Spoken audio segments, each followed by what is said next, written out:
सदगुरु सुखराम जी महाराज ने धन्य हो। सदगुरु युक्तिराम जी महाराज ने धन्य हो। सदगुरु स्वामी जी श्री कुशालदास जी महाराज ने धन्य हो। संत श्री ज्ञानेश्वरी बाई जी महाराज ने धन्य हो। गुरुदेव आपके धिन धिन हो, महाराज आपके धिन धिन हो, महाराज आपके धिन धिन हो। सकल ग्रंथ का अर्थ है सकल बात की बात, दरिया सुमिरन राम का कर लीजिए दिन रात।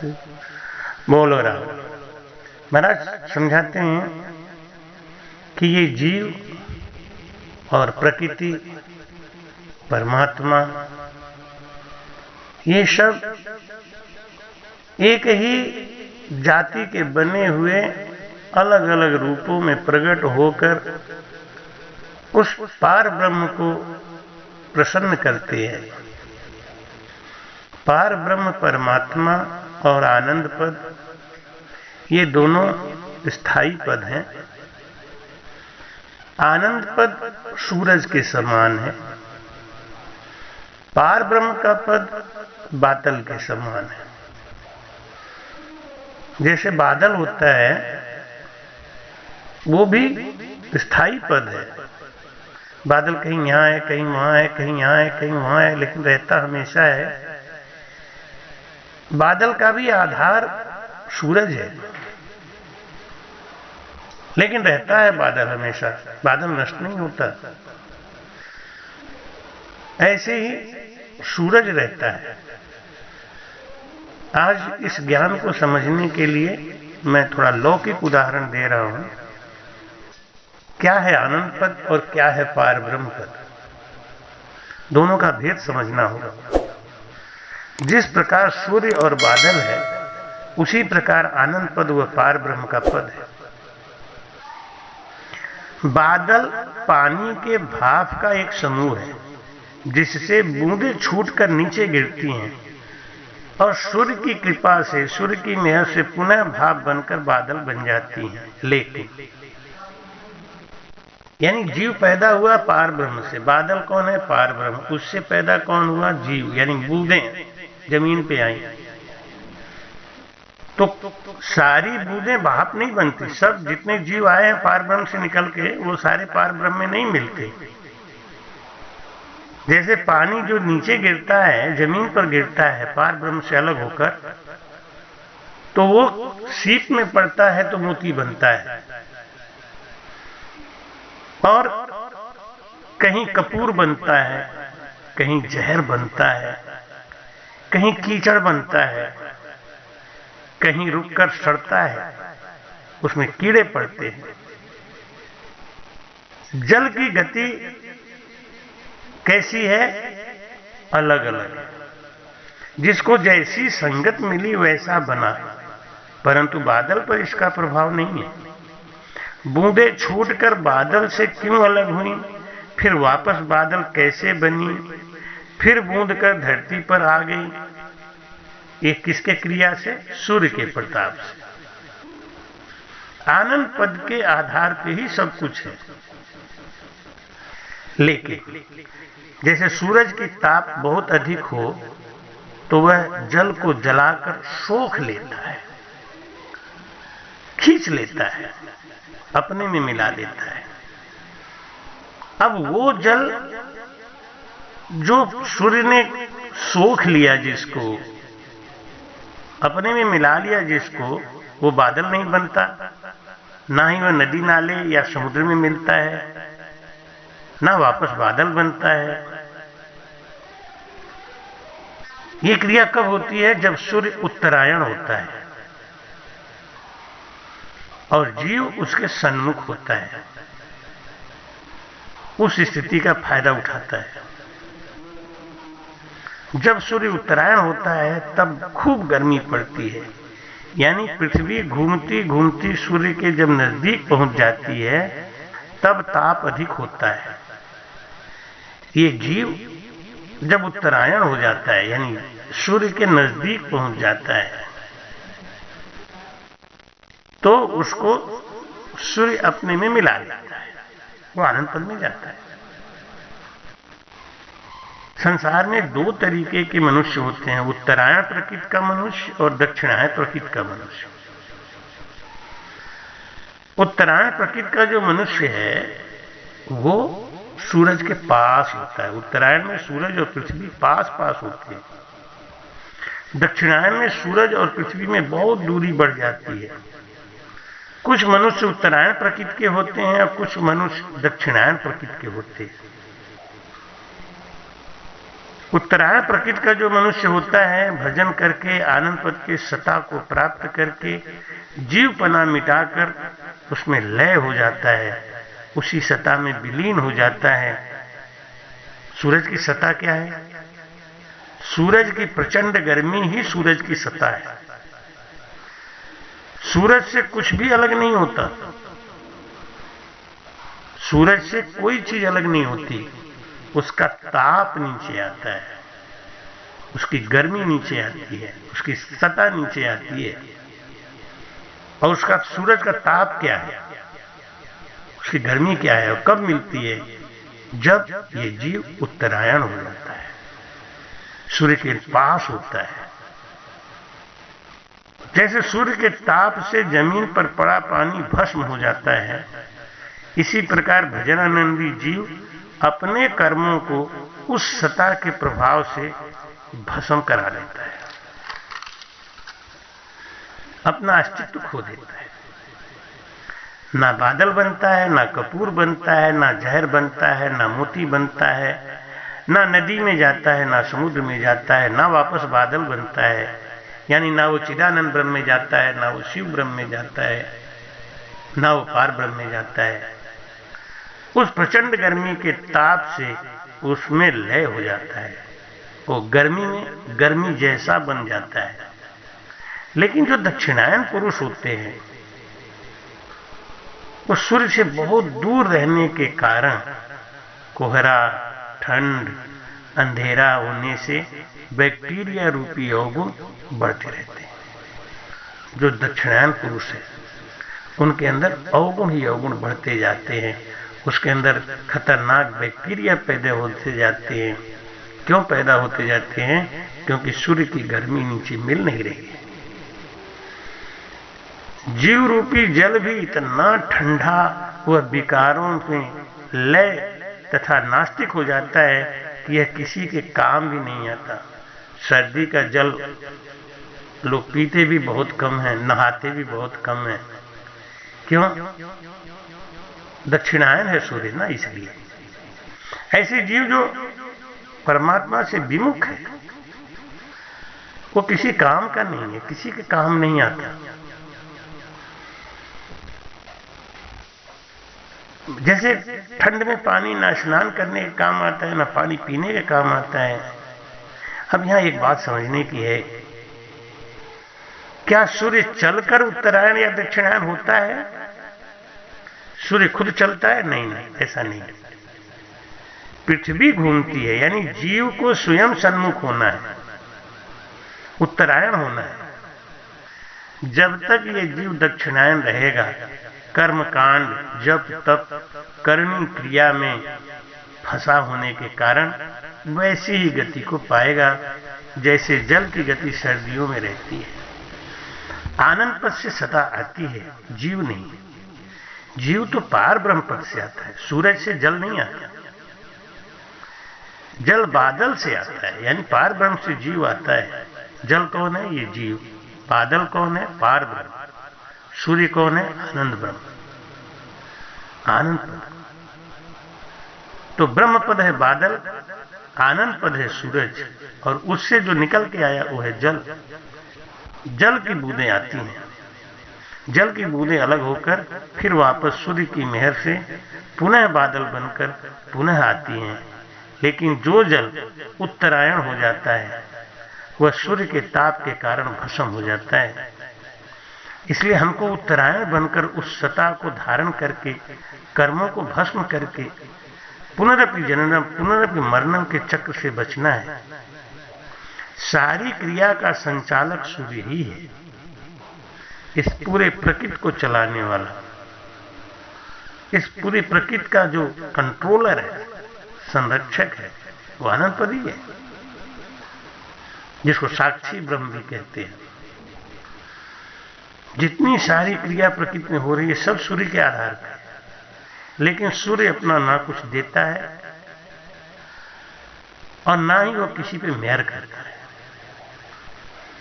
सूर्य की मेहर लेनी है तो उत्तरायण होना पड़ेगा, उसके सन्मुख जाना पड़ेगा, अपने आप मेहर हो जाती है। कथा आती है ना, एक बार पवन देव में और सूर्य देव में विवाद हो गया कि हम शक्तिशाली हैं, कि हम शक्तिशाली हैं। पवन देव ने एक शर्त रखी कि ये जो राही चल रहा है ना, ये पथिक जो चल रहा है, इसका वस्त्र अगर कोई उतरवा दे तो वो शक्तिशाली माना जाएगा। सूर्य ने कहा ठीक है, पहले आप परिश्रम करिए। पवन देव इतनी जोर से आंधी चलने लगे, जितनी जोर से आंधी चले वो पथिक उतनी जोर से अपने वस्त्र को लपेट के पकड़ के रखा। जब पवन देव प्रयास करके हार गए तो सूर्य देव ने कहा कि अब तुम रहने दो, मैं भी 1 मिनट में इसका कपड़ा उतरवाता हूं। सूर्य देव ने जैसी तपिश बढ़ाई, गर्मी बढ़ाई, उस पथिक ने अपना सारा कपड़ा निकाल के बाहर कर दिया। सूर्य के सन्मुख आते ही निर्वस्त्र हो गया, सब वस्त्र हटा दिया। ऐसे जब हम सूर्य के सन्मुख होते हैं, रामायण में तुलसीदास जी लिखते हैं कि ये जीव जब हमारे सन्मुख होता है तो उसके करोड़ों जन्मों का पाप मैं एक पल में नष्ट कर देता हूं। सारी क्रिया का संचालक सूर्य ही है, वही जल को बादल बनाता है। बादल से बूंदें अलग होती हैं, वह भी सूर्य की महिमा है। सभी बूंदें इतनी भाग्यशाली भी नहीं होती कि भाप बनकर बादल बन जाए। पार ब्रह्म में भी जाना कोई सरल काम नहीं है। कुछ तो सड़कर नष्ट हो जाते हैं, कुछ बहते रहते हैं, कुछ नहाने धोने या अलग अलग काम में आते हैं। कोई देवताओं पर चढ़ते हैं, कोई सूर्य को जल चढ़ाकर अर्घ देता है। लेकिन इतनी अच्छी गति को पाकर भी जल का गुण नहीं बदलता, अर्थात जीव को संगत अच्छी भी मिल जाए, कुछ समय के लिए भजन लेकर भजन भी कर ले, परंतु उस परम गति को तब तक नहीं प्राप्त करता जब तक कि मन वचन कर्म से पूर्ण समर्पित होकर प्रेम जल बनकर सन्मुख नहीं होगा, वह सूर्य को स्वीकार नहीं होगा। आनंद पद में वही जीव जाता है, यानी सूर्य उसी जल को सोख लेता है जो उसके ताप को सहता है। सुख दुख में विचलित होने वाला वो प्राणी, एक भाव न रखने वाला वो प्राणी उस आनंद पद में नहीं जा सकता। सूर्य की उतनी गर्मी को सहना भी एक बहुत बड़ी बात है, क्योंकि ये संसार है, ये थोड़े से दुखों में ही विचलित हो जाता है और भजन को छोड़कर, गुरु की शरणागति को छोड़कर जरा जरा से लोभ के लिए, जरा जरा से फायदे के लिए अपना मार्ग भूल जाता है और वो जीव कर्म बंधन में बंध जाता है। वही जीव वापस नहीं आता जो सूर्य में समा गया, और सूर्य में समाने के लिए उसको सूर्य की उतनी ताप को सहना पड़ेगा। सूर्य उसको तपाता है।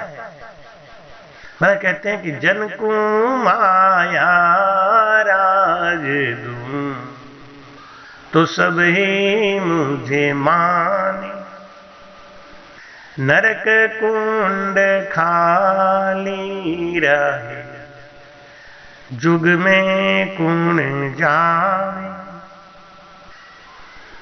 महाराज कहते हैं कि ये आनंद पद में जाने के लिए बहुत कुछ छोड़ना पड़ता है।